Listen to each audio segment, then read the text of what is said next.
Dober dan, sem skupaj. Dober dan, Dušan. Ja, danes smo se lotili Prešerna, da se bomo pogovarjali. Jaz sem vesel, ne, da imamo en tak fajn support iz Kranja, ki se nekako oglašuje za Prešernovo mesto.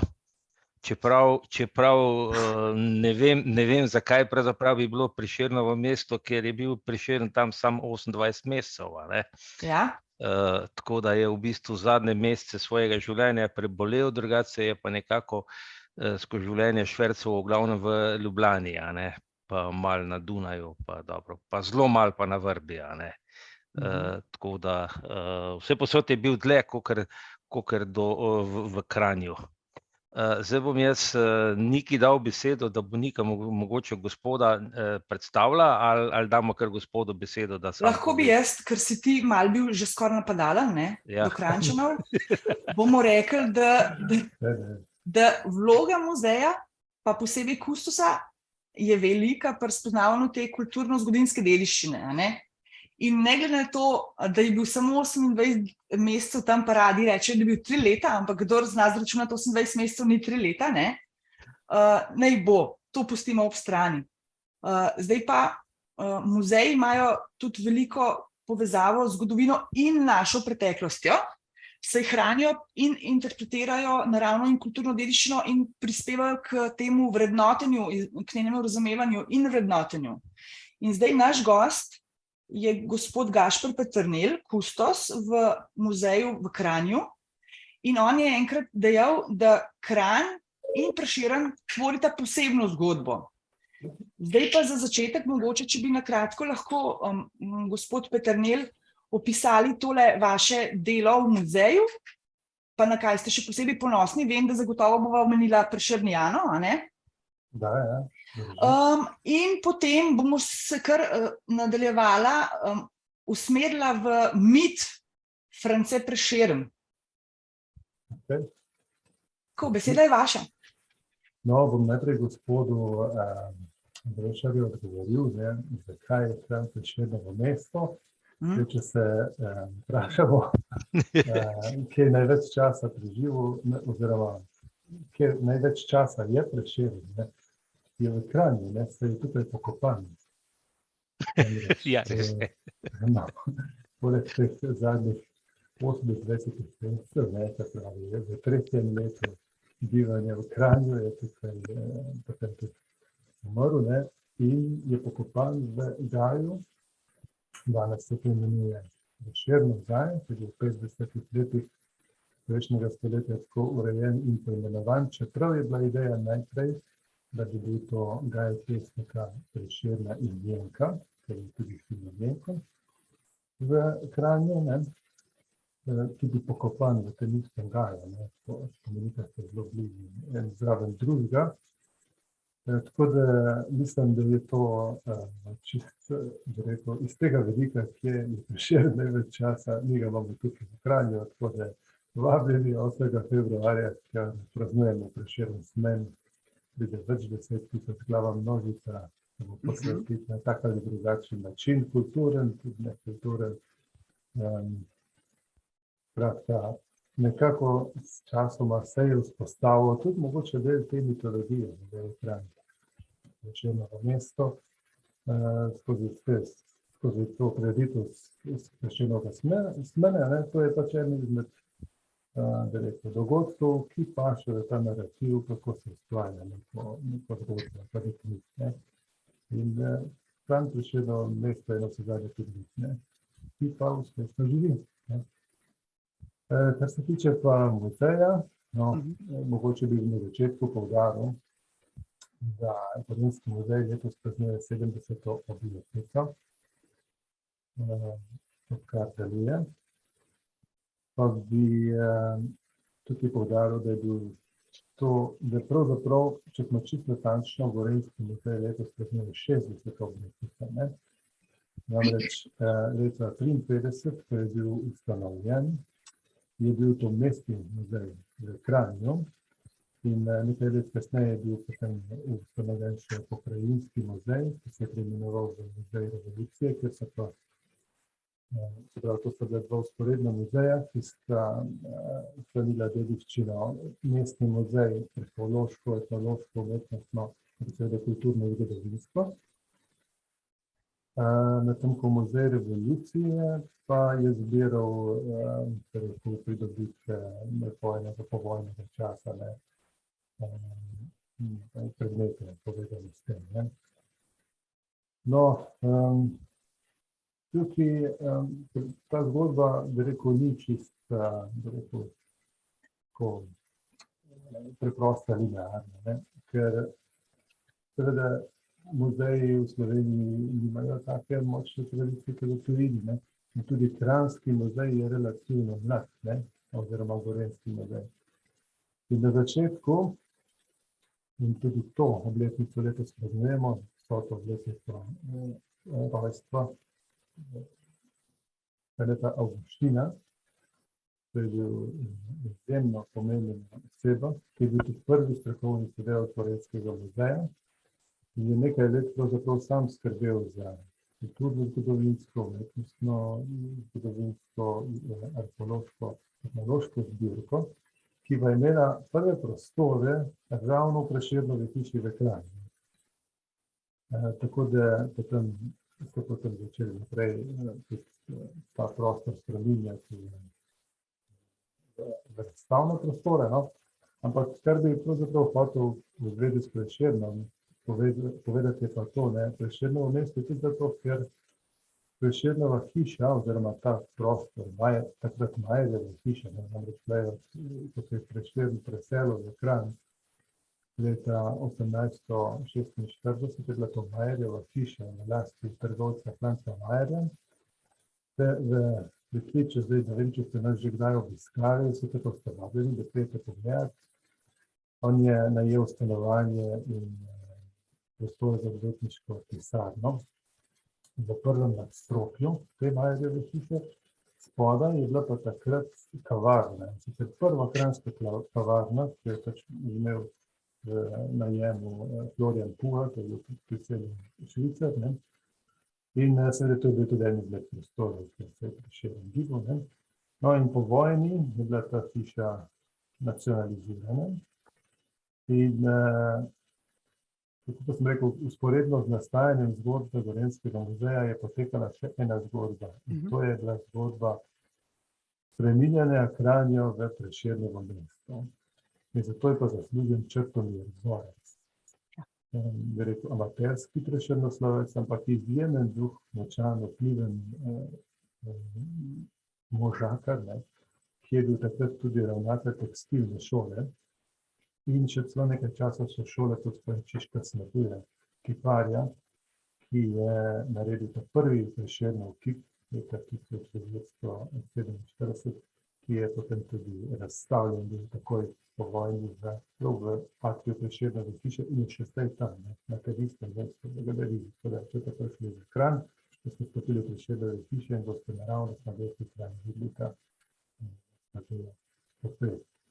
No, Črtomir Zorc pa je rekel, seveda Kranj je prežet s Prešernovo dediščino, moramo ga še označiti prostorsko, to pa zdaj že spada v ta del Prešernova kulta, tako se pravzaprav spremeni mesto. Treba je dovolj vidnih oznak postaviti, in to so lahko pač idejne, lahko tudi prostorske. In ena izmed teh je bilo potem poimenovati čim več stvari po instituciji in stavbi in prostorov po Prešernu, in tako je bil potem imenovan Prešernov gaj, gaj Jenka in Prešerna, Prešernov gaj, so se odločili za to identiteto, nastala je osnovna šola Franceta Prešerna, potem gledališče, Prešernovo gledališče, in pa seveda ena zelo pomembna označba je pa tudi ureditev kolonat, ki je pravzaprav razstavoval sam Plečnik pred Prešernovim gledališčem in postavitev 6-metrskega telepostavnega Prešerna. In to je največji telepostavni kip posvečen pesniku srednji Evropi, pa bi lahko rekel, v celi Evropi. Obstajajo seveda tudi drugi obeležja, ki postavljajo pesnikov, ampak so bolj neke arhitekturne skulpture, ki so vključene tudi podobe, kipi posredci, od pesnikov. Tukaj gre pa prav za celo postavni Prešernov portret. No, seveda in potem te prostori so bili dolgo časa, v Kranju Prešernova hiša je bila dolgo časa en tak zelo, da rekel, sporen prostor. Namreč po vojni so takratne lastnike, recimo Kokor so jih razlastili, so jih izstrelili in seveda so nekako zahtevali, potem kulturna skupnost, da se zdaj čim prej uredi tukaj muzej, če je bil namen nastaviti muzej. In je kar nekaj časa trajalo, preden so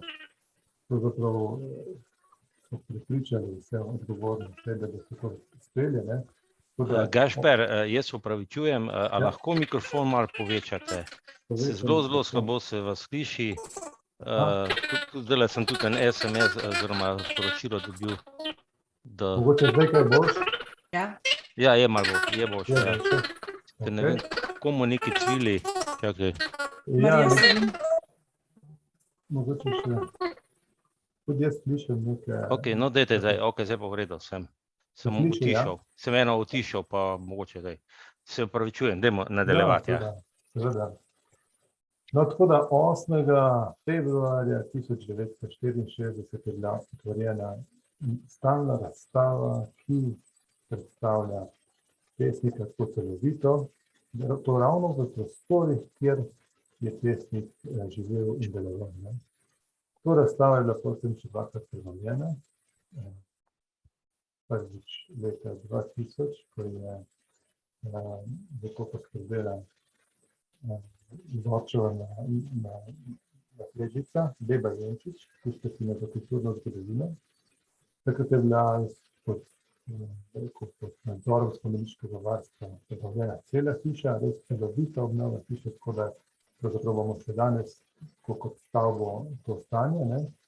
No, pred 2 leti, 3. decembra 2020, pa smo otvorili novo stalno razstavo, ki pa poskuša pesnika, da rekel, malo pristopiti do tega, da obiskovalcu poskušamo približati tudi njegove zapise, poezije. Zdaj, seveda, sem večkrat rekel, vabili na razstavo, tam imamo kar nekaj posloleta originalnega pohištva iz te sobe, prav tako tudi iz pisarne, da se lahko približno naredite en tak pohištvo, ambientu, v katerem je živel in delal pesnik Prešeren. Bi želela, da se osredotočiva oziroma obrneva tudi v Prešernovo literarno vrednost in pomen vseh teh njegovih del. On je nesporno bil včasih mogoče celo premalo za moje pojme vrednoten, in če lahko se že kar v to smer, v poezijo, njegovo suvereno in čisto obrneva, ker sva jaz pa Dušan se kar poglobila tudi v manj znano apokrifno poezijo, pa mi je zanimiva zadeva, mogoče gospod umetnostni zgodovinar. Ja, seveda ne. Prešeren je bil zelo hitro prepoznan kot izjemna umetniška sila. Ampak mogoče je njegova vloga prej prišla do izraza, če se nekako vrnemo v tisti čas, v katerem je ustvaril. Namreč, seveda, to je čas evropske romantike, če se primerja, kaj se dogaja po celini, vidimo, da se je to velika imena, romantike. Dajte še malo povečati mikrofon, mislim, zelo tiho je. A gre? Bom poskušal še bolj... No, tole bi pa zelo bilo, ja. Ja, naprej. Gleda, da imam nek tak mikrofon, ki mogoče ne vleče tako dobro. No, bom pa bolj na glas govoril. No, se pravi, če se točimo na čas, v katerem je nastajala ta poezija, pa tudi, če jo recimo iz prvega dozira ne premišljujemo v tako, bi rekel, v likovnem pa umetniškem smislu, je on pomemben predvsem v tem, kako je neka enkratna umetniška moč bila tam v 30 letih 19. stoletja v prostoru, kot je Ljubljana, ki v tem umetniškem kontekstu enostavno ni bil v koraku z Evropo. Zato je mogoče, če bi malo navezal to na Kranjsko Gorico, kot pesniški almanah, ki je bil pomemben ne samo kot neka literarna revija, ampak kot nosilec nekega novega prebujajočega meščanstva, ki se je prizadevalo za razvoj, za uveljavljanje slovenskega jezika.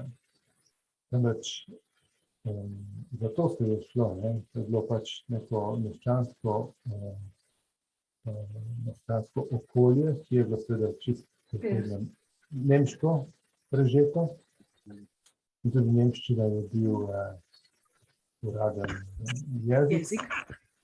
Tako da je bila slovenščina pravzaprav uporabna bolj kot ne v nekem pogovornem okolju. Ni bila smatrana kot jezik, ki bi bil primeren za kakšnikoli uradni jezik. No in to je točno to je bila naloga. To je bila naloga tega kulturnega okolja. Da rekel, zavednik Slovencev, ki so razumeli, da je temelj narodnosti, to je pač še ena tema, ki se je prebujala v tem času, da je pač temelj narodnega prebujanja jezik. In seveda ideje in želje so bile zelo različne, Prešeren je pa tisti, ki se je zavedal, seveda organizacijski pomoči Enka Kastelica, predvsem pa vedno znova pozabimo na Matija Čopa, ki je izjemna intelektualna sila in tudi vidimo, kaj se s Prešernom pravzaprav skladikov Čopa ni več. Tako da so razumeli, da je, če hočejo uveljaviti slovenski jezik, je treba ustvariti umetnine v slovenskem jeziku. In tukaj je bil Prešeren, rekel, osamljen naboj.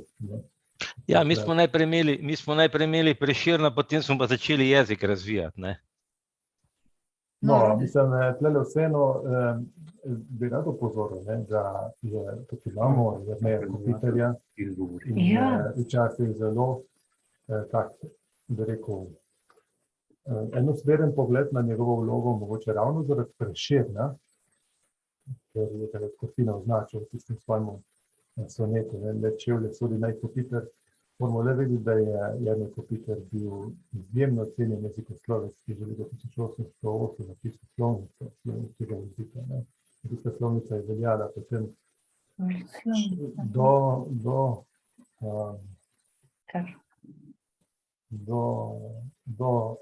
do abecedne vojne in še naprej.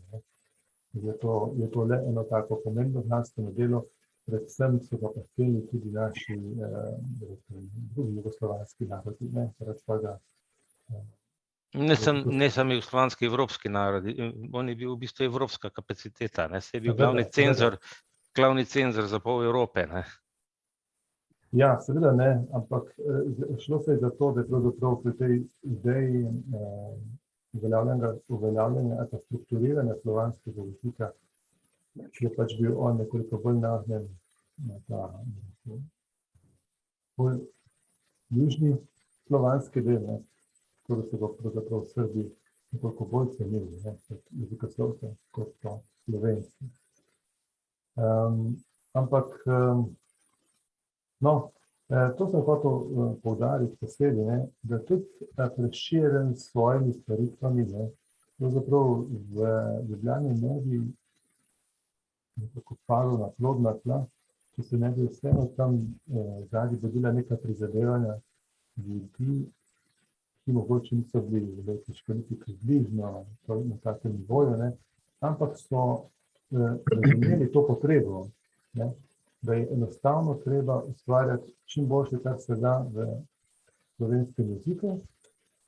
No in ravno smo otvorili včeraj novo razstavo, zatvorili pa samo tako pokažem, staro razstavo, ne, kjer sem, upam, da se vidite izbrati. Ja, krasno bila, ja. Katalogov pesnike Kranjske Števce.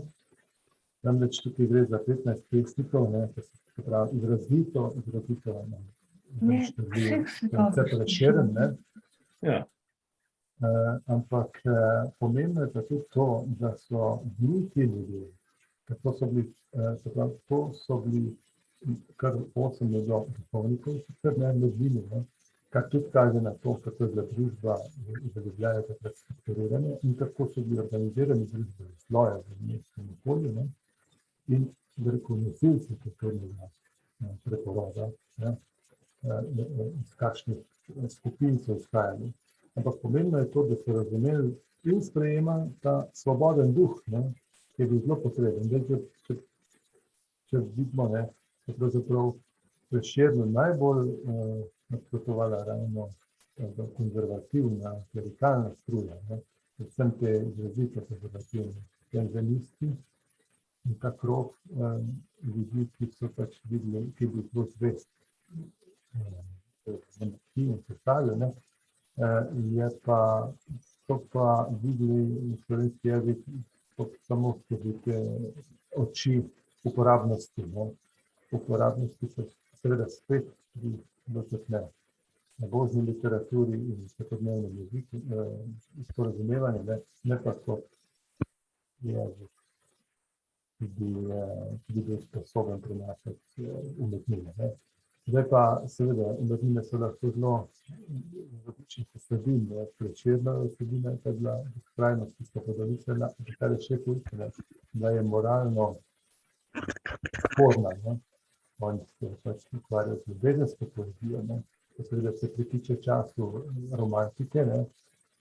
Ni se pa ravno pritikalo času oziroma ljubljanskemu okolju, ne, v tistem času.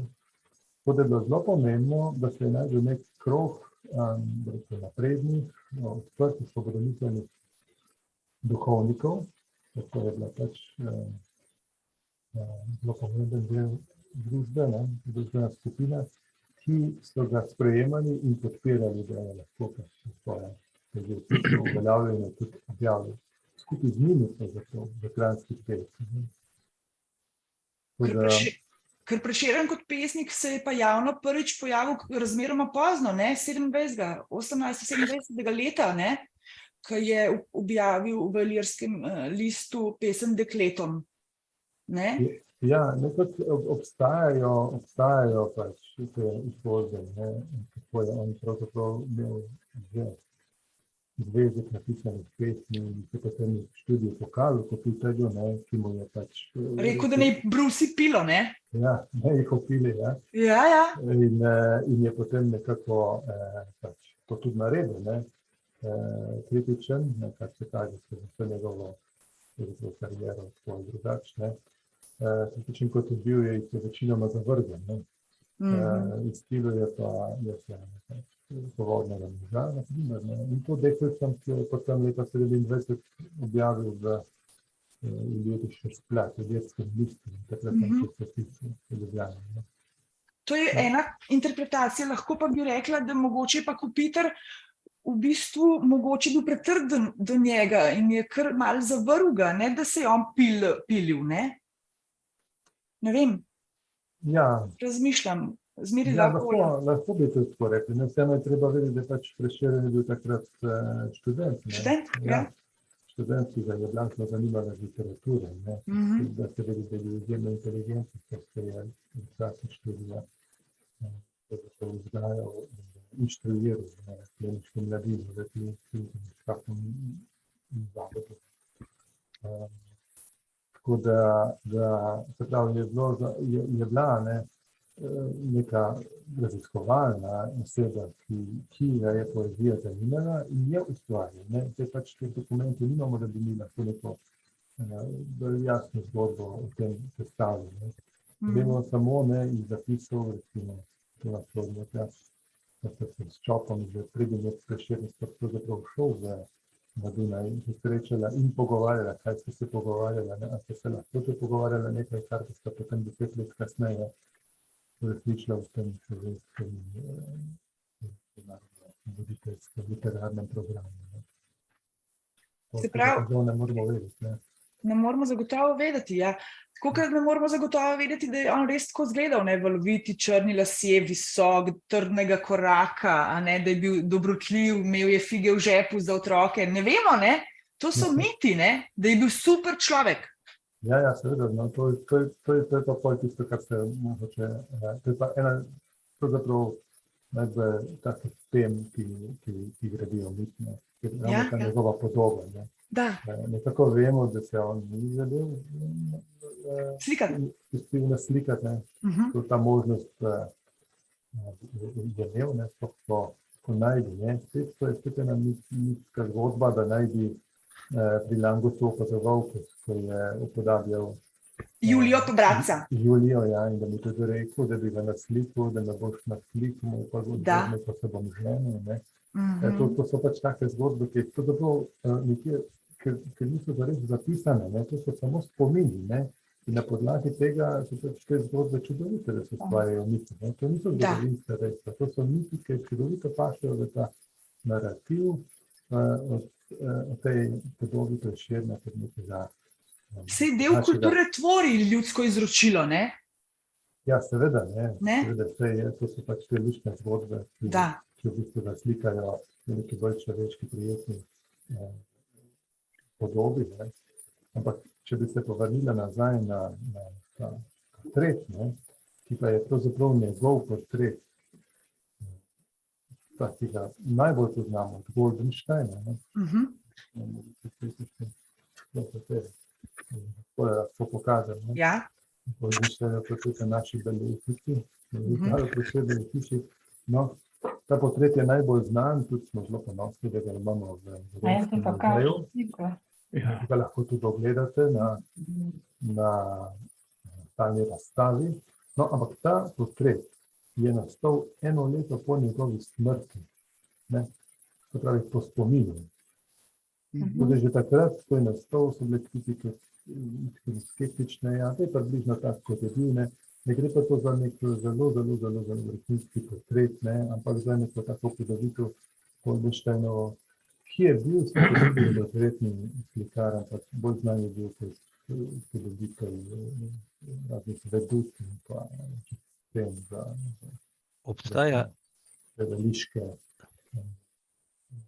Obstaja varianta, ne, dejansko, tako kot ste rekel, ja, leta 50 je tale gospod, kaj je že bil Potočnik, ne, stavbni svetnik Potočnik je pri Goldensteinu naročil ta portret in ga je kupil za 12 goldinarjev, ne, od njega, ne, to je edina zadeva. Pač pa obstaja na Šmarni gori, obstaja portret, pravijo, da Primičeve Julije, ne, in Franceta Prešerna, ki sta kot romarja sta upodobljena prav v cerkvi, ne. Tam je Lango sebe narisal in družino, ki jo gor imela Šmarno goro, no, in Julija in Prešern sta pa med romarji, tam sta mlada, ne. Tako da je to tudi ena varianta, ne. Zdaj, okrog tega portreta je bilo pa celo tako, ne, da je celo leta 1900 so ga hoteli celo izkopati in da bi pogledali v glavnem, kako izgleda glava, ne, da bi na podlagi te glave naredili. Tako da je ta obsesija z tem Prešernom portretom izgleda še kar nekako traja, ne. Traja. To je, vsi bi seveda radi vedeli, kako izgleda, ne, ampak del te napetosti, ne, te skrivnostnosti, ne, ki se čudovito gradi Prešerna, ne, bi se gotovo splastil in ne bi bil več tako zanimiv. Ne. To neskončno iskanje, ne. Prešernove podobe je pravzaprav en proces, zaradi katerega nas Prešeren drži. Pardon, zdaj sem se spomnil, ne, obstaja ta Prešernova tobačnica, ne, in v okviru enega evropskega projekta bojo zdaj von iz te tobačnice bojo rekonstruirali. To sem bil zadnjič, sem bil glih na enem predavanju, en možakar tukaj v Narodnem muzeju se s tem ukvarja in je prav pokazal in smo tudi vonjali ta, ne vem, neke uniforme in te zadeve, tako da to bo mogoče tudi kakšna taka zanimiva zadeva za nas slepe oziroma za, ne, da bomo naredili kako tako delavnico. To mimo grede, ne. Ampak recimo ta tobačnica mi je bila zanimiva, ne, ko je prav pokazal tobačnico, ne, in je rekel, tukaj bomo pa probali rekonstruirati von, ne. Ja, mislim, da bojo imeli enak problem, ne. Tako, da je mislim strokovnjak Slabo se sliši. Kako bojo to naredili, da bi bilo prav zanimivo videti, ne, kako bo neka verodostojnost v tem skrita. Pravzaprav gre za zelo podobne pristope, ne. Treba je iz tistega, kar je ostalo, iz nekih, tako so slikari iz spominov slikali, ne, in bojo tudi tukaj očitno mogli najti nek način, kako bojo te vonjave, ker namreč kako bojo pa primerjali, recimo, ne. To je zelo zanimiv projekt, ne. Bomo ga spremljali, pa bomo videli, ne. Ja. Če ga bojo, mogoče bojo pa ustvarili nov produkt, von po Prešernu, da bomo lahko to v naših muzejskih trgovinah prodajali. Pa da se bo potem naš Dušan pošprical, ali kaj? Ja. Ne. Bomo imeli originalni Prešernov parfum. Tako. Prešernove fige že imamo, a ne, zdaj bomo imeli pa še Kroglice. Kako? Kroglice, ne? Ne, fige so, fige. Fige. Fige so, ja. Dušan. Ja, Joža.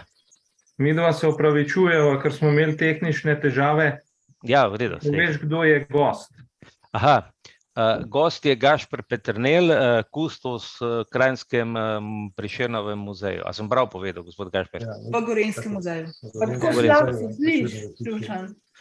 Ja, to pa imamo ene tehnične težave, so, ne, tako da se verjame, da se slabo sliši. To se ni upravil Prešerna. Gospod Gašper, dajte mi povedati, poznate to zgodbo o Prešernovi omari? O Prešernovi omari, kateri? Ja, eno Prešernovo omaro, ko so iskali in so ga dobili pri eni družini, to je pisal Zorec, da je v bistvu, sam trenutek, da jaz tole pogledam, ki so jo imeli, družini Reš v Medvodah. Poznate to?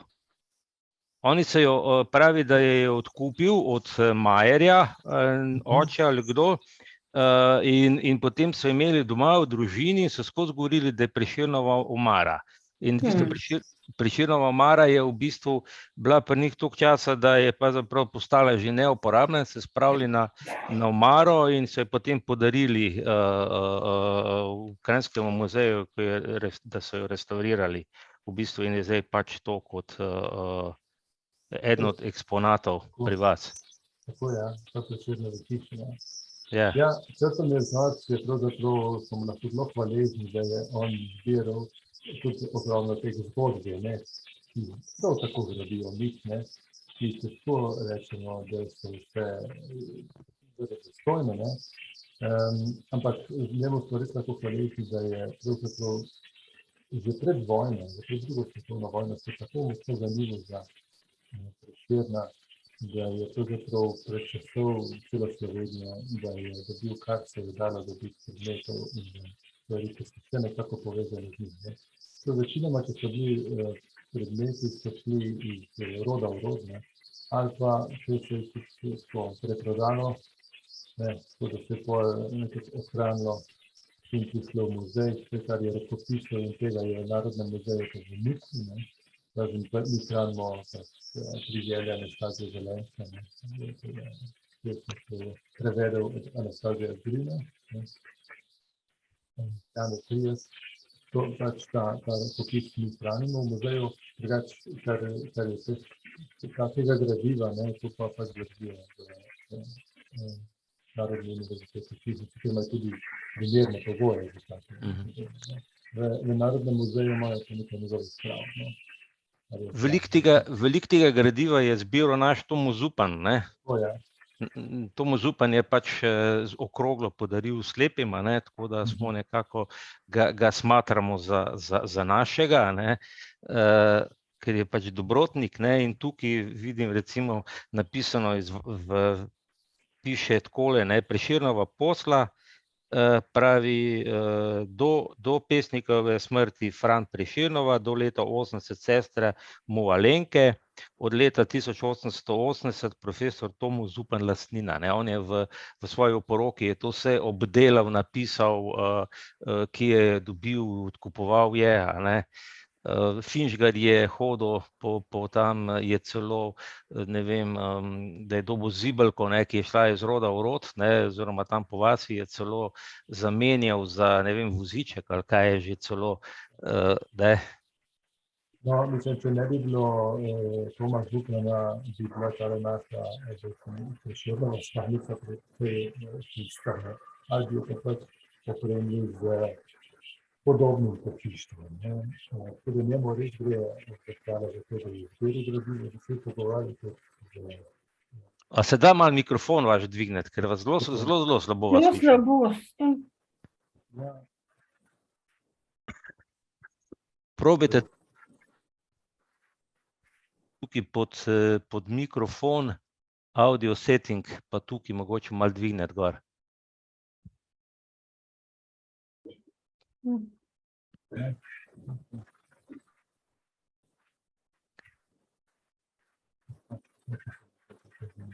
No, skratka, medtem ko gospod tole rihta, vam bi jaz rad povedal eno apokrifno pesem, ki sva se z Nikom spomnila iz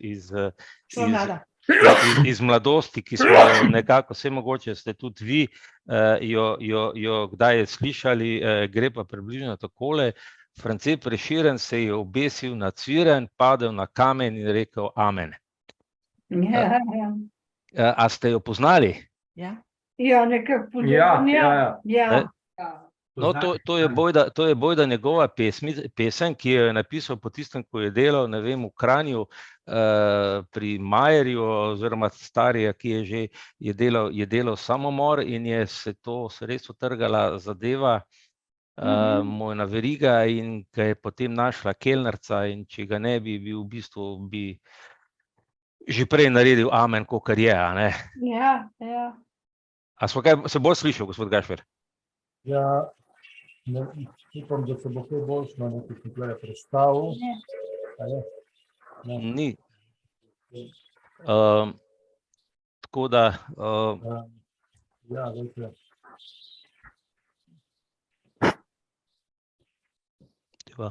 Nekaj tako napravo imam, ker je vse skupaj vključeno. Jaz pa trdim, da so nas narobe učili v šoli od Prešerna pa Julija. Zakaj? Zato, ker so rekli, da ga Julija ni marala, kar ni res. Jaz sem to v knjigi brala, pa tudi na televiziji so bile te nadaljevanke. Vse ga je marala, samo ona je bila jezna, ki je v javnost dal tale sonetni venec, a ne? Če bi to samo ona brala, pa je bi že... To ni res, ona ga je kar rada imela, pa še na skrivaj je Prešernove pesmi skrivala pod pošto, da jih mama ni videla. Aha. Ker je bila mama tako nasprotna. Julija pa ne. Ja, Prešeren je bil v tistem času, je bil ta Freigeist, ne, že on, ko je že v Ljubljano prišel, ne, je prišel lepo oblečen in ko so ga videli, je bil v bistvu izstopajoč, ne, in ga pol tudi zaradi tega niso marali, ne. Mislim, nekako je izstopal, ne. Pa kot je rekel gospod Peternelj, ne, v bistvu se je družil z unimi naprednimi Svobodomisleci, ja. svobodomiselni, ne. Da. A, Se mi Gašper, zdi- A so zdaj bolj se slišijo, zdaj sem pa nekaj spremenil. Mikrofon. Pa vi tudi najbrž res že sami po sebi tiše govorite, ne da? Ja, mogoče tudi malo, ampak zdaj prav notri mikrofon. Jaz moram prav takole Ja. si držati, pa vam na 100%. A res? Ja, moram si držati. Dobar, kaj nadaljujmo, no, Nika, Ja. izvoli. Ne, me takole zdaj malo zanima, kako bi bilo, ne, Ja. če ne bi ga, se pravi, Čop je bil zelo naštudiran in če ga on ne bi skozi mal miril Prešerna, kako bi to bilo, ne? On ga je skozi brzdal kot njegov mentor, ne? Ja. Sicer mu ni to pasalo, a ne? In kaj bi še bilo, če bi bil Prešeren se čist razživel, ne? Ja, vprašanje, če bi mi sploh imeli možnost Brali njega, ne? Prešerna brati. Potem, Da. ne? Ja. Ko sem raziskoval tole cenzuro za Kranjsko čebelico, ne, je bilo zelo zanimivo prebrati, da sta se Čop in Kopitar takrat zelo dobro razumela, ker pač Čop je bil nastan v Ljubljani in je bil na nek način pri vseh jezikoslovnih zadevah Kopitarju podrejen. In za prvo cenzuro je pravzaprav šla skozi brez težav in prvi in drugi izvedek, ravno zaradi tega, ker je Kopitar prigovoril na Dunaju, da se zaupanja vredi. Ne. In potem seveda leta 1933 se pa začelo komplicirati, ne, zato ker Prešerni z vsakim letom so bili relativno bolj vsebinsko izzivalne, ne. Do tega sonetnega venca, ne, ki je pa pravzaprav dovolil nekaj, kar je bilo popolnoma nezaslišano. Ne. Javno je dvoril najbogatejši dedič ljubljanski, ne. Sam revež, prišel iz kmetov na Gorenjskem, ne, nič nima, ne, in on bi kar vstopil v meščanski stan. In to nekaj neki družini, ampak najbogatejši družini. Ne. Že to je bilo nezaslišano. Da pa je vsebina bila tako intimna, ne, zato zaprav opisuje svojo ljubezen, ne, verjetno kateri pesniki še danes uspejo najti take prispodobe, ne, je bilo pa nezaslišano, popolnoma nezaslišano, ne. In seveda je tudi jasno, da je mogla njena mati svojo stara prinčevka, ne, da je mogla zaščititi svojo hčero, namreč nekaj slovec se lahko zelo hitro uniči, ne, in potem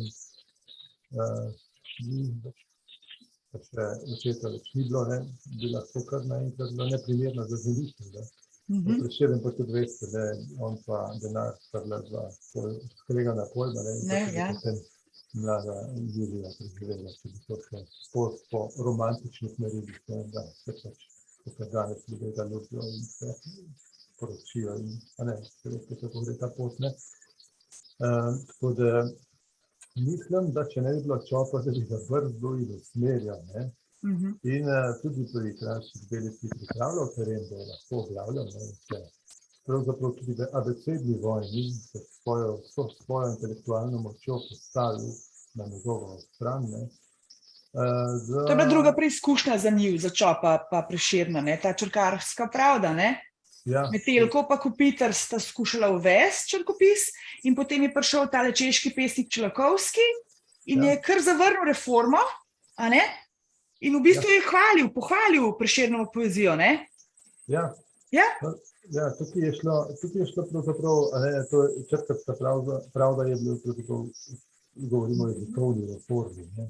Ja. In Metelko je upeljeval notri črke, ki slovenski jezik v duhovničici pač ni poznal, ne.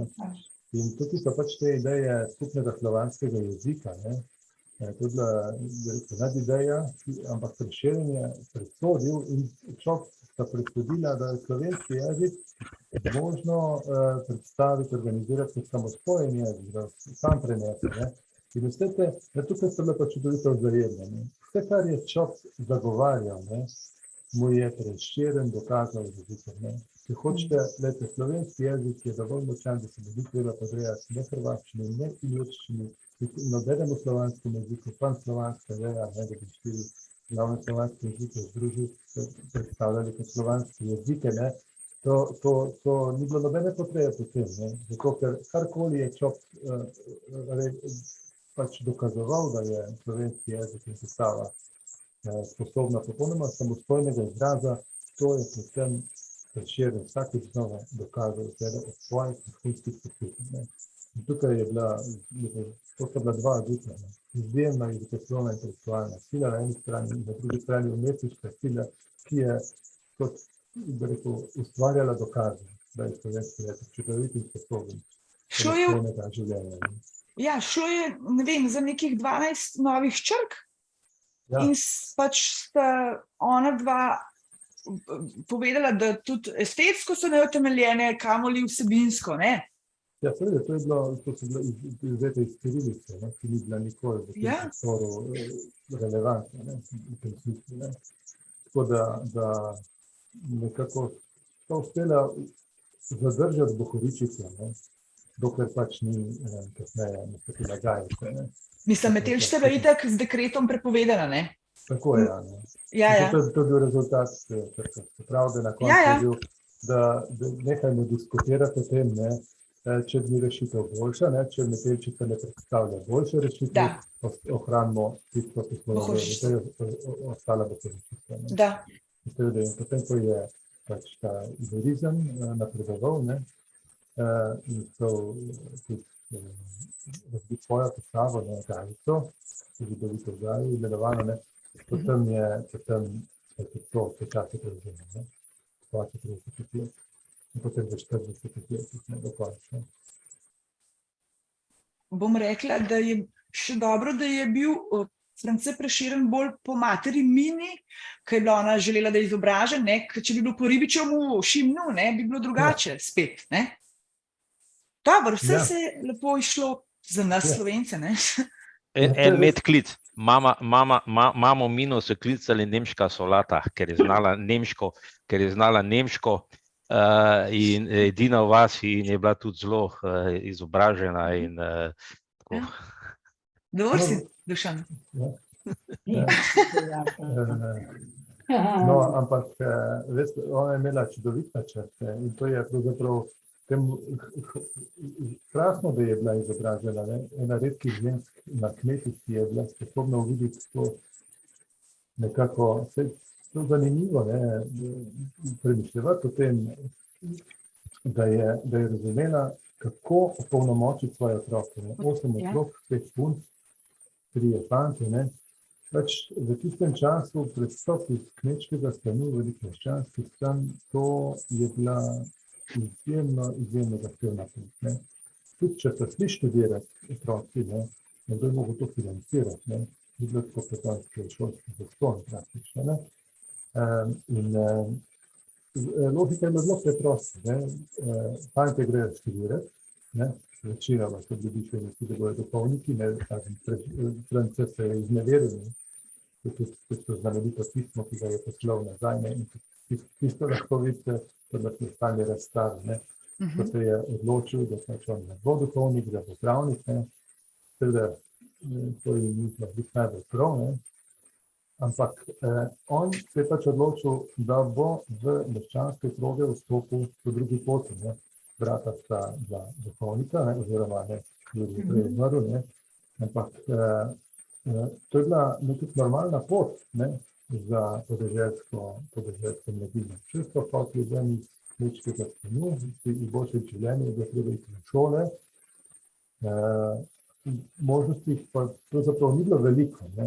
Bila je najširša izbira, je bila študij teologije, ne, postanemo duhovniki, ne. Potem pa pravo in pa medicina, ne. Dosti druge izbire pa ni bilo, ne. Tako da pač Prešeren se je odločil za pravo, ki mu je seveda omogočilo tudi veliko več svobode. Tako da ona je to razumela, mogoče sem to še dodam, ne, vse te hčere so bile pa že takoj poslane, ne, tem stricam, ki je Nina imela kot svoje sorodnike, strici, duhovnike, in vse te punce so služile tudi teh stricih, ne, kot gospodinje, ne, ker namreč za ženske v tistem času se je pričakovalo predvsem, da bojo dobre skrbnice doma, gospodinje, ne, in kje se bojo naučili, ne. Doma pri mami seveda je neka osnovna izobrazba in tudi pomembno je tudi to, da je Nina vse svoje otroke naučila pisati in brati, ne. To ni niti približno samoumevna stvar, večina prebivalstva takrat je bila nepismenega, ne. To je potem zelo zanimiva zgodba lahko s novicami, ko so začeli vstajati v 40 letih, ne. To je sploh bralec novic, ne, slovenskega časopisa, ki je šel po celem slovenskem ozemlju, ne. Zato, ker pač ni bilo samoumevno branje in pisanje, ne. Nina je bila dovolj izobražena, da je naučila fante in punce pisati, brati in računati, ne. Tudi fante so šli potem v šole, punce so pa bile vse pravzaprav pripravljene, da so postale gospodinje, ne, tako se zagre, ne. No, in ta najstarejša sestra Katra, ne, druga po vrsti pred Francetom, ne, je bila potem tudi V Kranju, cimra. Francetova cimra in spremljevalka in pač... In zažigalka beje. Ja, nekako spet mit. Ja, težko to vse potrdimo, ne. Da. Ampak nekje spomini, ne, ki so vse Lenke, ne, in ki ostanejo, so mogoče celo bolj relevantni kot spomini njegove Prešernove hčere Ernestine, ne. Veste, veliko teh stvari, ki jih zdaj vemo o Prešernu in njegovem času, o življenju, so pravzaprav spomini njegovih sodobnikov, ne, predvsem od sestre Lenke, spomini sestre Lenke, ki jih je mimogrede tudi zbiral, ne, potem Tomo Zupan. In pa... Od Ernestine tudi zapisi, ne, spomini? Seveda, ne, tisti njeni zapisi so pa najbolj obsežni, ne, ampak je treba se zavedati, da so nastali dolgo po Prešernovi smrti in še to celi spomini so pravzaprav po pripovedovanju njene matere, ne. Zdaj pa, če čist za hec dam misliti, ne, kakšne mislite, da so spomini hčere, ki sicer piše, da je dobila svojega očeta, spomine, ki jih je pisala po pripovedovanju matere, ki je pravzaprav zapustil, ne. Mater, kaj si rekel? Mater, ki je bila jezna na moža, ne? Ali kako? Ja, jo je mož zapustil, ne. Ja. Če snamemo to predpozicijo, ne, to obzira tudi ta razmislek, ne. Prav, spomini Ernestine, ki je bila mlada punčka, ko je prišla na obisk umirajočemu očetu v Kranj, ne, so pravzaprav spomini njene matere, ne, in pravzaprav lahko bi rekli tudi njenih frustracij, ne. Je pa seveda, ne, vidi se pa, da ga je oboževala, ne, svojega očeta. Mogoče tudi zaradi tega, ker je videla kakšna, ne, to je pa druga polovica 19. stoletja, predvsem po letu 1866, ne, ko so te mladoslovenci, Rita, Jurčič in Levstek prepoznali, kakšna velika osebnost in pomembna, ne, oni so pravzaprav zares ovrednotili, mogoče tudi v luči teh, takratnih političnega dogajanja, ne, in splošno lokalnega, slovenska prostora je splošna, kar se je vse dogajalo, ne, v širšem kontekstu, da so ga prepoznali in pravzaprav nekako tudi naročili, da ne piše, ne, potem je Razlar naročil Ernestini, da ne piše spomnjeno na očeta, ne, ker se potem tudi prodal, ne, in da bo ona od tega tudi nekaj imela, da bo lahko živela, ne, ker je imela kar težko življenje, ne, potem ona, ne. No, ampak če hočemo reči, ne, kaj mi vemo o Prešernu po teh spominih, ne vemo, da te spomini niso neko, da rekel, znanstveno dokumentarno delo, ampak so pač spomini nekih oseb, ki so bili v nekem posrednem stiku s pesnikom. In to je podobno, je potem tudi s tem portretom, ne, ki je pravzaprav na koncu so pravzaprav po spominu oseb, ki so poznali Prešerna, slikali njegov portret, ne, in kar nikakor ni bil več podoben Prešernu, seveda, ne, ni mogel biti, ker niso imeli samega Prešerna predstavljena. Mogoče, če čist lahko en skok naredim, prej ste omenil, ne, da so ga hoteli odkopati leta 1900, oziroma tam okrog te obletnice, so bile ideje, da bi Prešerna pa končno dobili, ne, to je bil tudi čas, ko so začeli pripravljati spomenik v Ljubljani, ne, ob obletnici 1900 so hoteli pa predstaviti spomenik, tako ko se zagre Prešerno, ne. No in to se je pa zgodilo 1905 leta s tem spomenikom Prešerna, spomenikom v Ljubljani, ne, to zdaj najbolj ga vsi poznate, če greste mimo, je nekakšen center Ljubljane in center Slovenije, ne, Prešern v Ljubljani. No, in takrat so bile tudi ideje, da dajmo najti to podobo, ne, kakšna je bila, in so ga hoteli odkopati, ne, ampak te težnje so bile drugod po Evropi, ne, takrat je pač vse je preželo neka ideja, da bi narode, da bi te svoje ikone predstavili s podobami, ne, pa so nazaj ugotovili, ne, da ko so Prešerna pokopali v Prešernovem gaju, ne, zdaj imenovanem Prešernovem gaju, takrat v starem kranjskem pokopališču, ne, so potem leta 1852, ko so postavili spomenik Prešernu, ne, je že takrat šel, kako pravi,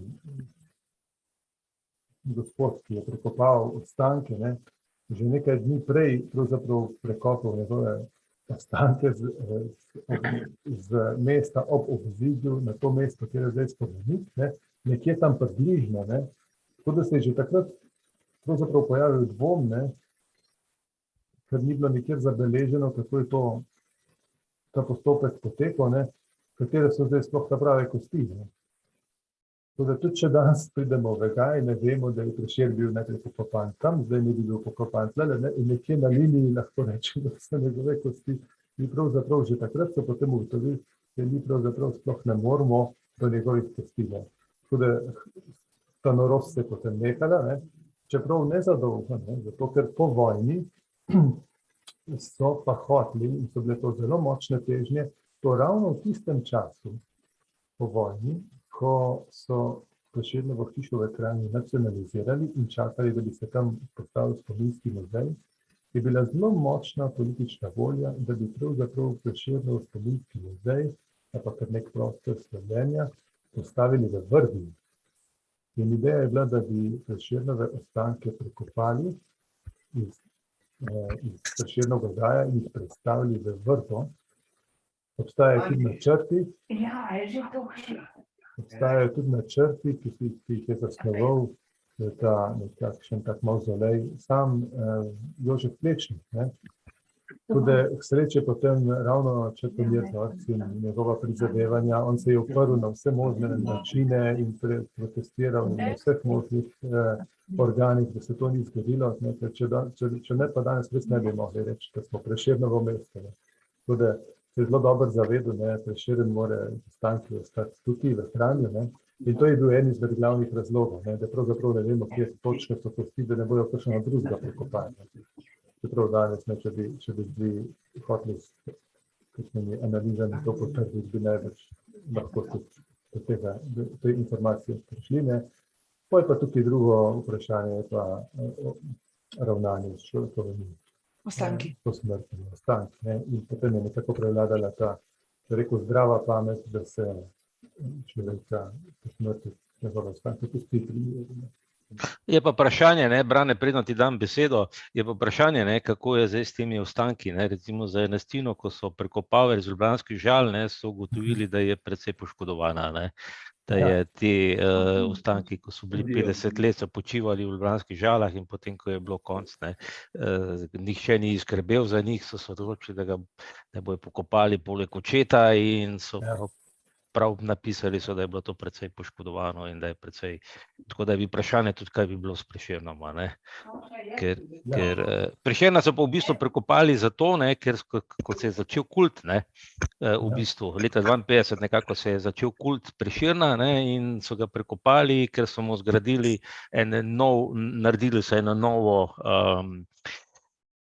nagrobnik, a ne, in ni pasel tja v obzidju in so potem zaprosili za prekop. Ne. Brane, izvoli. Hvala.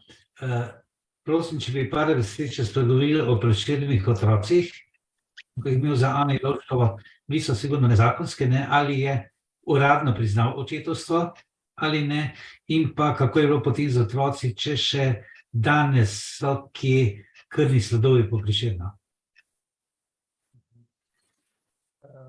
Ja, Prešeren je imel 3 otroke, ne, z Ano Jelovškovo. In sicer je 39. leta se jima je rodila Terezija. Terezija, ki pa je po parih mesecih umrla. In tudi takrat to je spet nek izpričevanj, lahko nekako povzamemo, ne, da ker je bil to nezakonski otrok, ne, in si lahko predstavljate, kakšno je Žensko težko. Zelo težko, ne, tudi Ana pravzaprav, ne, Ana je bila, da rekel, slučkinja, ne, je bilo težko preživeti in ona je dala Terezo v rejo, ne, in to je, ne bi Prešeren blazno zameril, Ani, ne, in takrat to ne bi tudi povzročilo, da so se pravzaprav nekako oddaljila za nekaj časa, ne. No, potem se je pa leta 1943 rodila Ernestina. Ernestina je edina, ki je potem 2 časa živela, do tega, ker je nekaj normalno rekel starost, ne. Se ni poročila, ni imela otrok, tako da Potomcev najbrž ni. Potomcev neke naravne linije naprej ni, ne. Imel je pa še enega sina, Franceta tudi, ja. In no, ko je Ana z Ernestinom Francetom obiskala Prešerna na smrtni postelji v Kranju, ne, jih je pripeljala s sabo, ne. Ampak ta France je potem par let po očetu tudi umrl zaradi, ne vem točno, zaradi neke otroške bolezni pri starosti 10 let. 10 ali 12 let, ki se zelo mladi umrl, no. Tako da ni nič, tudi po tej liniji nič za njim ostalo, ne. Prav edino Ernestina, ne. Kar se tiče priznanja otrok, je bilo pa to, ne, da se tudi to je vprašanje, ne, zakaj se nista poročila, ne. Poroka, ne, Prešeren je vseeno dosegel nek status v družbi, ne, s tem, ko je postal advokat, ne, odvetnik, in tudi prestopil v meščanski stan, ne, in po nekih manirah se tudi ni spodobilo, da bi se on poročil, ne, z nižjim slojem. To bi lahko, če bi se to zgodilo že takrat, ko je ona hotela, ne, bi seveda on nikoli ne dobil samostojne advokature, ne. Če bi se pa to zgodilo, mislim, kasneje se pa potem ni, ne, ker ne vemo zakaj ne. Vprašala ga je tudi na obisku še, če bi se poročila, ne, pač ni hotel. Je pa pred smrtjo nekako, tudi to je po spominih, ne, poročil, da tisto, kar za njim ostane, ne, ko bojo poplačali dolgove, pa ne bi da dvema otrokoma, ki jih imajo Jelovškovo dol iz Ljubljane, ne. Torej takrat sta bila še 2 otroka živa, ne, in jih je na ta način jih je prepoznal, ne. Kot tistim, ki so bili v njegovi bližini ob smrti, ne. Zanimivo, da je bil na eni strani toliko vztrajen, recimo 6-krat je prošnjo za advokaturo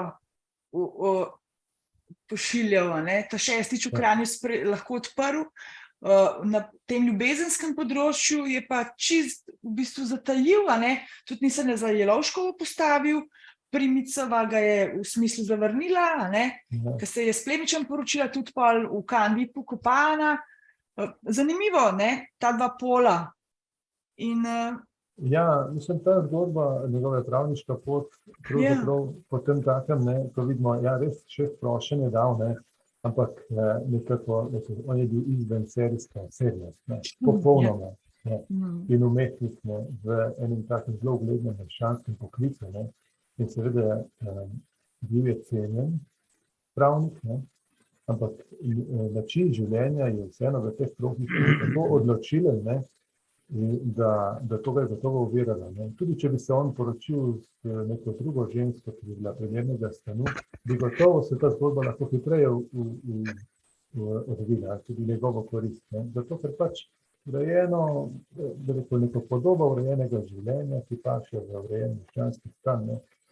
Je bila nekaj, kar Prešernu ni ustrezala in je tudi ni dojil, ne? In to ga je ovirala. Ne? In potem se vsako novo provokativno pesmijo ali pa provokacijo, ki jo je povzročil s svojimi pesmimi, ne? Se je to mesto odlikalo. Ne? Da je pa dobil mesto v Kranju, ne? Je pa pravzaprav zaslužila neka razpis delovnih mest izven Ljubljane. Ne? Zato, ker do takrat so bila mesta za advokature razpisana samo v Ljubljani. S letom 1946 so bila razpisana še 4 mesta, eno v Postojni, 2 v Novem mestu, ne? In pa eno v Kranju.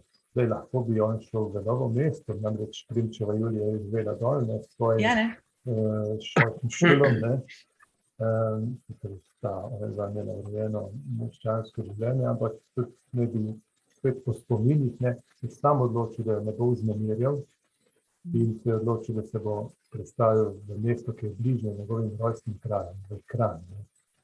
Tako da Prešeren je bil potem prvi odvetnik v Kranju, ne, na ta način. No, če pa pogledamo nazaj, ne, kako se je razvijala ta pravniška služba, ne samo za Prešerna, tudi za druge, ne, pa smo potem neko primerjavo ugotovili, da je odvetnik čakal na samostojno odvetniško prakso, pravzaprav Prešernova zgodba ni nič posebnega. Ne. Vsi odvetniki so čakali v povprečju 10 let na to, da so dobili samostojno advokaturo. Oni pač čakajo 12 let. Tako da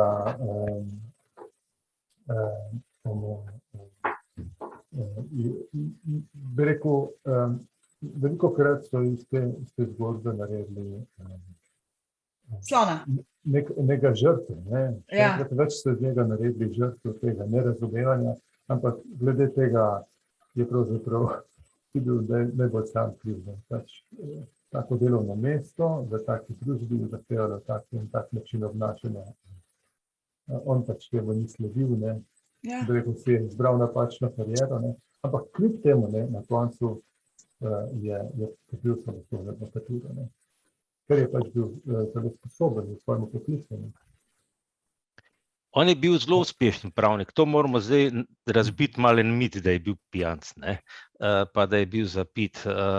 Ivan Sivec, ko je pisal knjigo o njem, ne, je raziskoval življenje in je ugotovil, da je pravzaprav pijanec je bil krobat, ne, da je namreč ta njegov delodajalec, kateremu je bil celo kot nekaj časa celo brez plačila, ne, ta je delal, je pravzaprav že popoldan bil pijan in je Prešeren v bistvu vse te pravde in vse te fural. Tako da je pravzaprav moramo reči, da ta mit o pijancu in ko je bil najbolj pijan, je pisal najboljše pesmi in te stvari pravzaprav niti ne drži, ne. Ja, ne vem, kaj pa tale opaska, ki je zapisal v pismu temle našemu Stanku Vrazu, ne. On je rekel, da dela po 7 ur pri doktor Krobatu, da lahko 2 ure pri Metki pije. Saj ne vem, kako je to stanje njegovega duha. Ponazorjeno je, da je pil, ne. Ali kako, Dušan? Mislim, pil je, ne, se je sploh na koncu, ne, ko je ta vodenica, ne, ki je zbolel za vodenico, ne, to zna biti zelo boleče, kakor sem se pogovarjal z zdravniki, ne, da ko se ti strupi ti not ostajajo in se te stvari, je to precej boleče in takrat niso imeli neki razen alkohola, niso imeli nekih protibolečinskih terapij. Analgetikov, ja, razumem. Ja, analgetikov, ne, alkohol je pa v bistvu kot neke vrste analgetik, ne, da je že precej stranskimi učinki, ne. Kar vprašajte. Kako pa je naslov te knjigi, ki je napisal o Prešernu? O Prešernu Ivan Sivec. Mislim, da je Prešeren naslov, ne vem. Prešeren, da je, ja. A je v Braja tudi, kaj veš? Ne, v Braja mislim, da pa ni. Aha, okay. Mislim, da ni v Braji, ne. Ja. Bom pa pogledal, no. Bomo javili. Ja, tako. Okay. Drugače pa imamo to knjigo Sivcu, ja. A bomo se že šli, ne vem, ko oblast dovoli končno tisk poezije, ne vem, gremo v leto 1843, gospod Peternelj, ali bomo še malo se posvetili se pravi, manj, se pravi, to imamo napisno poezije, ne, kar je pa z govorom, z ljudskim izročilom šlo čez, smo pa že dal skozi, a ne. Gremo kar do poezij lahko, Lahko, a ne? ja. Ja, no, mogoče še tukaj bi mogoče izpostavil še eno zanimivo zgodbo, ki se je dogajalo v 40 letih, ne. Namreč takrat, leta 1943, so začele izhajati kmetijske in rokodelske novice. Blajvajs.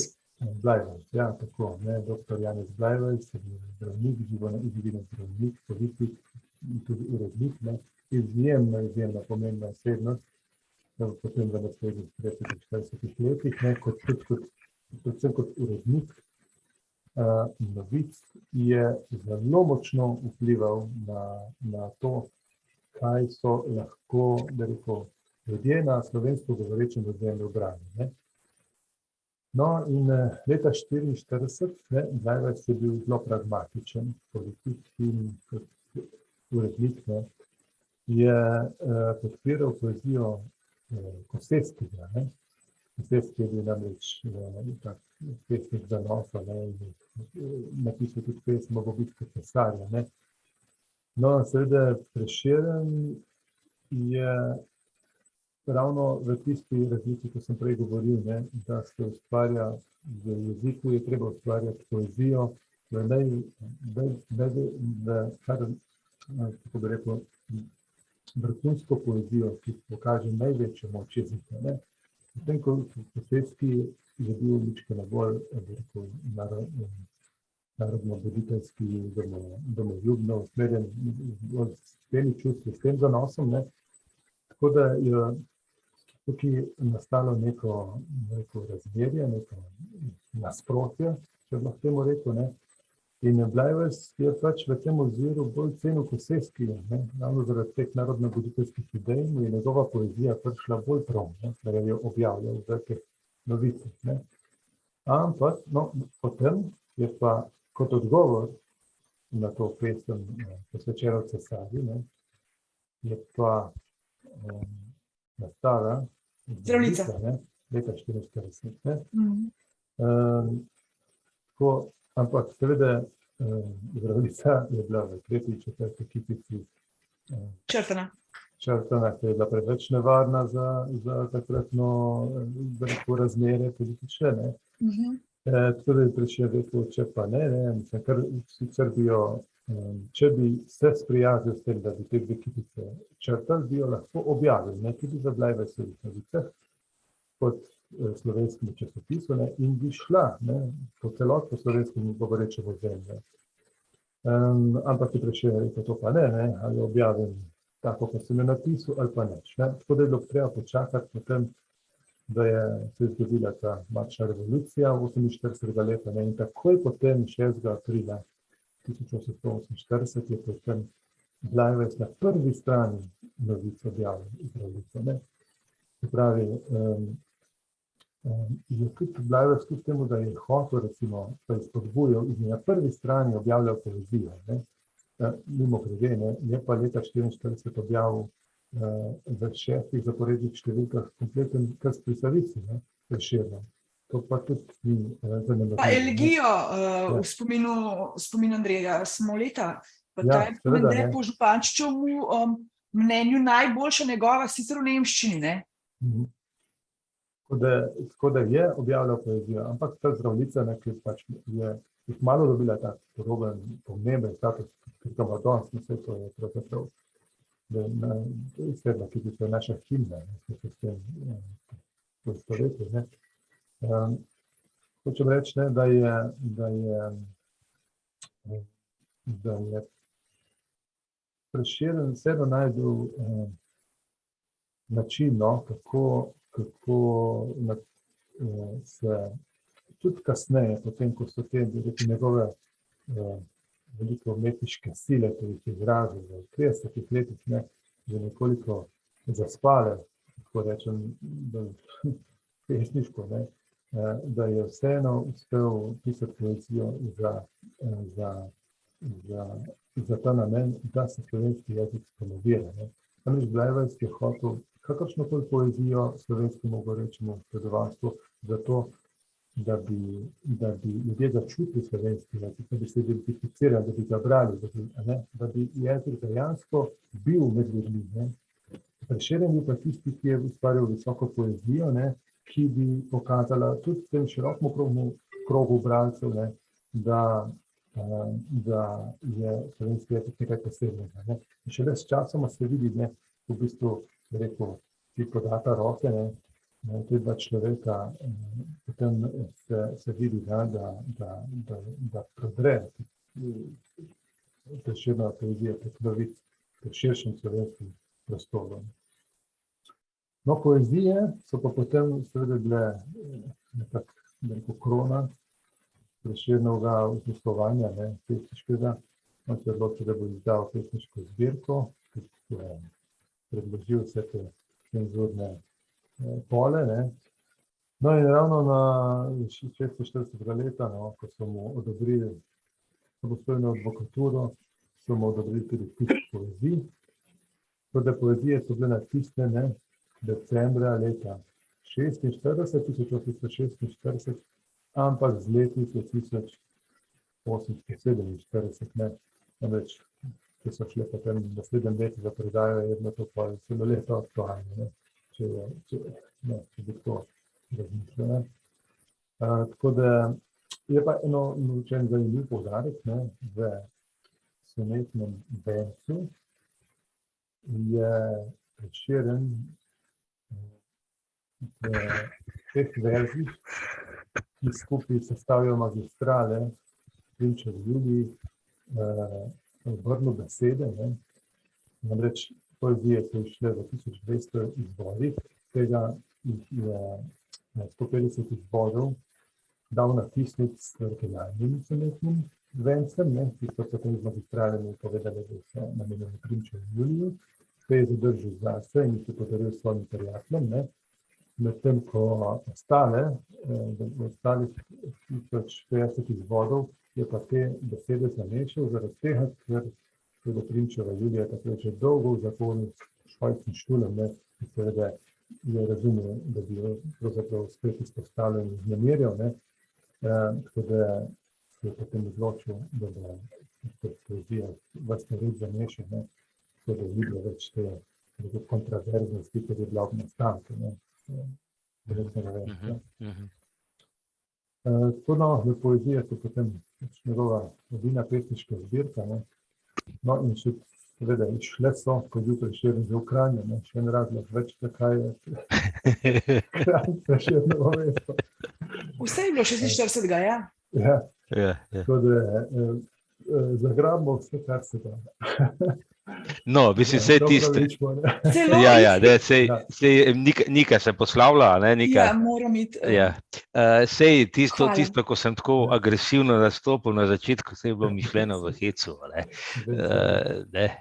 Tako da, kot neka ena istočnica. Hotel sem reči tako, Prešeren, ko se je v Kranju, pravzaprav se je tudi zelo dobro počutil, tako da takrat se je začelo tudi narodno prebujenje, takrat so v bistvu, je bilo konc tega, začel se je ta pomlad narodov, ljudje so tam sicer še precej nemško govorili, ampak počasi je že začela prebujati ta kranjska čitalnica. Slovenska čitalnica je čedalje bolj prevzemala oblast, nemška je tonila, tam so bile takrat dve čitalnice v Kranju, v tem obdobju, tako da je Prešeren je pač tudi v času, ko je nastala ta pomlad narod, je tudi peticijo pisal, okrog teh zadev, mogoče še kraj okrog tega, to je zelo malo znano, da ko je prišla v revoluciji iz Dunaja odstop Metternicha, je bil Prešeren zelo aktiven v tem času. Ja, pravzaprav bi tako rekel, da je bolj kot aktiven, je podpiran. On se ni pravzaprav neposredno vključeval v to politično dogajanje. ker je bil odvetnik, advokat, ne, in mogoče njegova funkcija v tem smislu imela neko širšo težo, ne, bil je hkrati svetovalec, ne. In tudi tam so se dogajali razni upori, ne, so se pomesti, ne.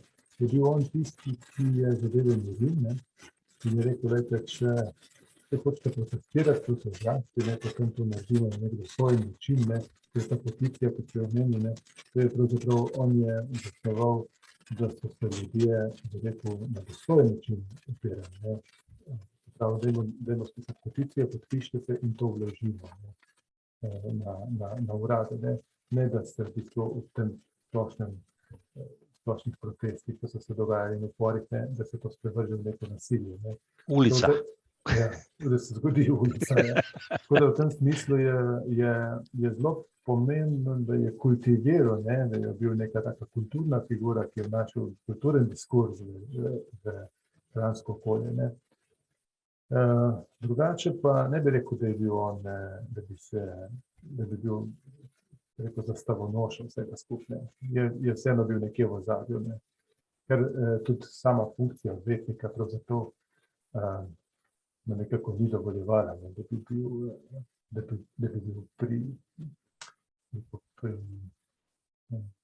pristranski, ne, pri tem dogajanju.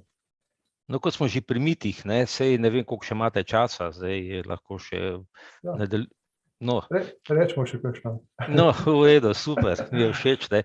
Ta mit, ne, o doktorju Figu, ne, je pravzaprav izhaja iz Kranja, ne? Ja, no, zdaj tako je, ne. To so res tisti miti potem že, ne, ko govorimo o apropriaciji lika, ne. Se pravi, to se je vsem dogajalo v prejšnjem sistemu, ne, družbenem, ko je bilo treba najti nekoga, ki se ga da pravzaprav na mesto kulturnega svetnika, zelo po podobnih principih, kot so pač v krščanskem svetu dajali na mesto krščanske svetnike in jih slavili, ne. To zelo dobro raziskuje, zelo zanimivo Marjan Dovič, ne. No, to sem tudi hotel na to priti, ja. V bistvu razišče celo strukturo o tem, kako se neko kulturna figura ustvarja, ne, in dejansko Prešeren je bil širša kulturna figura za širši prostor, ne, tako rekoč, ne, on uporabi ta pojem kulturni svetnik, ne. In tukaj je celo vrsta mehanizmov, ne, in seveda Prešerna se začne spoznavati že v šoli, ne, in kako njegova poezija ni pač lahko branje, ne, ampak kot lik se ga pa vseeno da prikazati tudi zelo prijetno, ne, in en izmed teh zgodb je, da je v sosednjo trgovino v Puščavniku, v sosednji hiši pač vodil otroke in kupoval fige in druge sladke priboljške, ne, a veste, in na tak način se potem prikaže kot oseba, ki je bila prijazna do tistih otrok, ki so se preganjali sem in tja, ne. To seveda nikakor ne moremo, to so spet ne take zgodbice, ki govorijo ki ustvarjajo mit, ne, o Prešernu, ne. Ker obstajajo tudi v zvezi s tem doktor Fig, obstajajo tudi kakšne bolj vulgarne zgodbe, zakaj so ga tako klicali, ne, ampak recimo, ker je tudi to del mitologije, od njih ne bomo skladali zdaj tukaj, ne. Jih pusti tam stati, ne. Ja, ta Dovč, ne, zanimiva knjiga, ne, lepo prikazuje, da pravzaprav je to šlo za spopad med Staroslovenci in Mladoslovenci, ne, za nerazumevanje, ne, in Stritar, Levstik in Jurčič, ne, so pravzaprav zbrali Prešerna, ne, in so v bistvu pravzaprav tudi zelo očrnili Blajvajsa, ne, ki pa je bil v bistvu, kot ste že prej omenil, velik fan tudi Prešerna, ne, in je celo, ko je bila nabirka za nov spomenik, je bil v bistvu pravzaprav največji donator, ne, za ta spomenik, ki zdaj stoji, ne, v Gaju. Ja, seveda, ne, mislim, Blajvajs je že ob pogrebu, ne, so se pač pa srečali v Stari Kosti, ne, in so sklenili, da pač je treba postaviti spomenik Prešernu, kot se ga gre, ker je bil le eden najbolj pomembnih umetnikov in članov in ljudi tistega časa, ne, na slovenskem ozemlju, ne. Tako da je v bistvu on tisti, ne, ki je zbral neko skupino ljudi. ali pa bi rekel, tudi prek novic pozival, dajte, donirajte denar, da postavimo Slovence, ki bi nekaj si ga zaslužil. No, to se je potem tudi zgodilo, 3 leta kasneje, potem so se 152 postavili ta spomenik, ta obelisk s tem napisom. Ja, Bleiweiss je bil neka figura, ki je pel čez tranzicijo od 40 let naprej, tudi Levstik, Stritar pa Jurčič, to so pa mlajši fantje bili, Levstik je prišel, Bleiweiss je s svojimi somišljeniki vodil tudi imel neko politično moč in vodil tudi neko svojo politiko, ki je bila kar nekako, podložna takratne avstrijske oblasti, so se pa že budile težnje po večjem osamosvajanju slovenskega naroda, potem v drugi polovici 19. stoletja, in tukaj so pa potem nastopili Stritar, Jurčič, Levstik, in prepoznali Prešerna kot nekoga, na katerega lahko naslonijo te ideje, to je svobodne, liberalne družbe, ki bo sposobna Slovencem dati prostor, tako se ga zasluži kot narod in tudi jeziku, v nekem javnem prostoru. Spor je bil pa tlele tudi čist praktičen, ob ustanovitvi Slovenske matice, bi Levstik mogel postati tajnik, in to plačan tajnik, da bi imel pač rešeno preživetje, pa se je potem štajerski del Slovencev odločil, da ne rabijo profesionalnega tajnika, in je Levstik postal prislužben, in mislim, da takrat je bila ta glavna zamera do Bleiweissa, ki je vseeno to družbo takrat vodil, da je pravzaprav se on ni postavil za to, da bi on dobil službo, in od takrat naprej je bil ta razkorak med staroslovenci in mladoslovenci samo še večji. No, posledica tega je to, da je Koceljski postal kmet, kmečki pesnik, Vraz pa ilirski izdajalec, Ja, no, to so pa potem, ja seveda, če je bil Prešeren na vrhu, je mogel biti nekdo spodaj, niso mogli obstajati en zraven drugega, vse tako so pač oni tako nekako zamislili takrat, Je pa res, Koceljski je potem, seveda, ko je ta spopad prerastel tako daleč, da so se vsak postavljali s svojim pesnikom, Bleiweiss s Koceljskim, Levstik, Stritar, Jurčič z Prešernom, ko je pa bila ta nesreča, da Koceljski je takrat potem po 50 letih precej močno zbolel, je tudi, mislim, da oslepel in oglušel, skratka, imel neke blazne zdravstvene težave, tudi to duhovno ni bil sposoben več pisati pesmi na nekem realnem nivoju. Tako da je bila neka taka nesreča na eni strani Prešerna, ki je bil še zmeraj, mislim, njegove pesmi so vse genialne, na drugi strani pa Koceljski, ki je bil še živ in bi še lahko ustvarjal, pa mu pač ni šlo, To je bil super material za to, da so se pač te, če bi tudi sami literarni geniji, Jurčič in Levstik, da so se lahko norčevali iz Koceljskega in posledično Bleiweiss. Meni je zanimivo, ko sem gledal spisek Prešernovih knjig, ki jih je imel, mi je bilo zanimivo, da je imel cel v različnih jezikih, italijansko, francosko, nemško, celo angleško, je imel, mislim, pravzaprav, a je še poleg nemščine še kak drug jezik ovladal? Ja, zdaj, aktivno to je zelo težko reči, Mislim, teh zapisov, da bi lahko rekli, da je prav vladal jezike, To ne moramo, iz knjižnice pa lahko sklepamo, ker je pač dejansko imel tudi španske, francoske avtorje, pa seveda iz tega vzhodnoslovanskega bazena, da je pač slovanske jezike gotovo kar dobro poznal, da je lahko z njimi komuniciral in tudi komuniciral. Meni je najbolj všeč, bil ta, ne bom po francosko povedal, ker je bila francoska knjiga, ampak Potovanje mladega anarhista po Grčiji, od Tomasa Mura. tako nekako anarhizem je blizu, ne, in se nekaj tole bo pa treba malo pogledati, ne, kje se to kaj bi dalo dobiti, ne, ker tole mi je čisto zanimivo. Thomasa Moora smo brali včasih, ne, bil sem celo na njegovem grobu v Londonu, ampak nisem pa vedel za to knjigo, ne. Ja, mislim, žal obstaja nek seznam, no, ravno Čotom Jezorec piše o tem knjig, ki naj bi bile v njegovi zapuščini, seveda se je to vse zgubilo, ne. Mi imamo zdaj nekih 30 del na razstavi, ampak večinoma so to knjige, ki niso bile Prešernove, ampak so pa prav izdaje iz istega časa, te pravniške bukve, ki je imel v 20 in 30 letih, ne, potem ki je predstavo po študiju vzel za upravljanje svojega poklica, ne.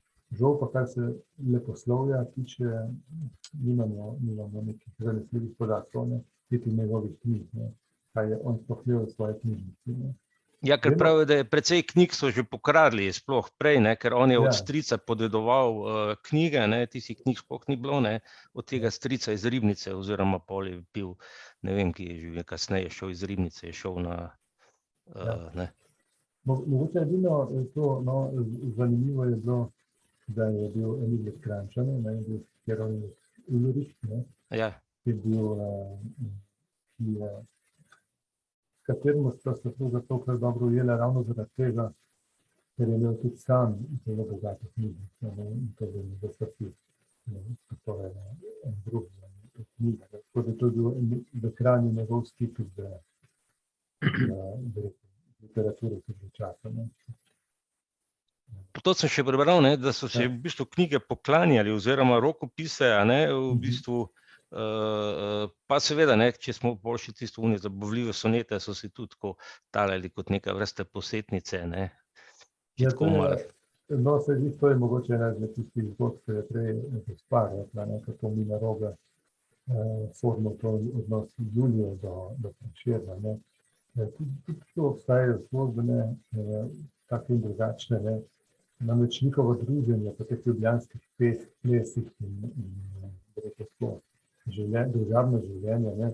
Gotovo ne, Prešeren je bil duhovit, ne, in se družil v teh krogih, ne, s temi ljudmi, ne, in seveda ni bilo niti normalno, da bi se srečevali pisana druščina med sabo na tak način. Torej je bila neka taka praksa, ne, kako so si sporočila pisali in izmenjevali, ne. In potem so tudi neke zgodbe, ne, da bi zapisal in kakšen zapis, ki jo zdaj ne poznamo, ne, to so pač te poklicne zgodbe, ne, tudi sami Julij je pustil, ne.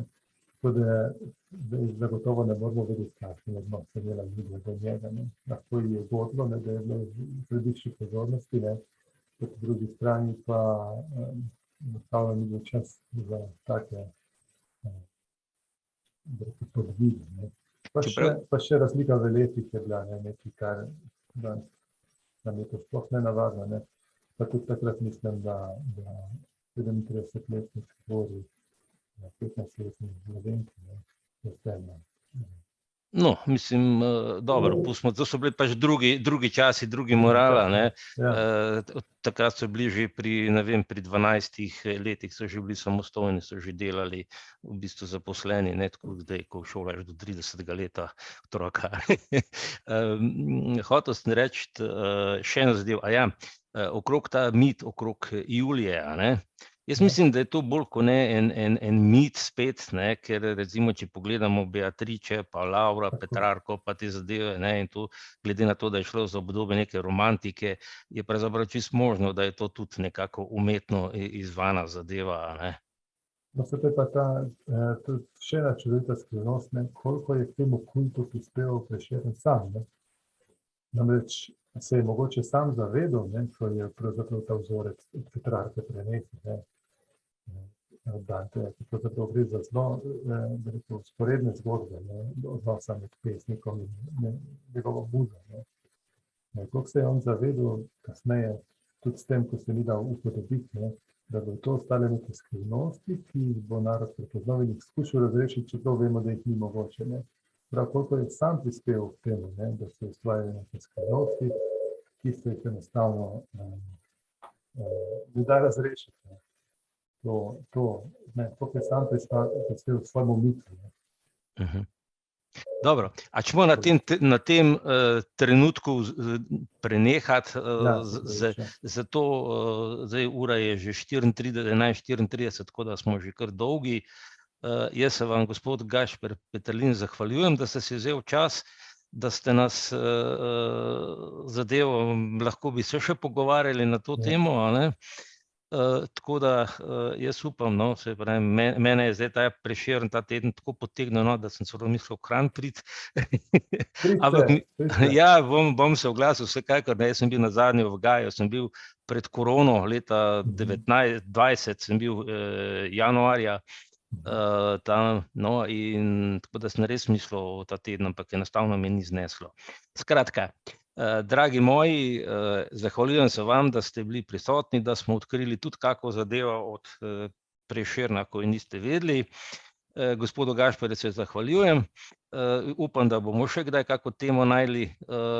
Tudi, se pravi, mi imamo tam Tomo Zupana, pa bomo tudi mogoče kaj okrog tega lahko kdaj kaj rekli, ne? Torej, mi se vidimo naslednji teden, ko imamo na obisku Fehtarco. Torej, hvala vam. In se vidimo. Srečno. Hvala lepa. Dušan. Ja, Joža. Drug teden, jaz ne vem, kako bo, ker imam pač težave z zdravjem in gremo tork na gastroskopijo.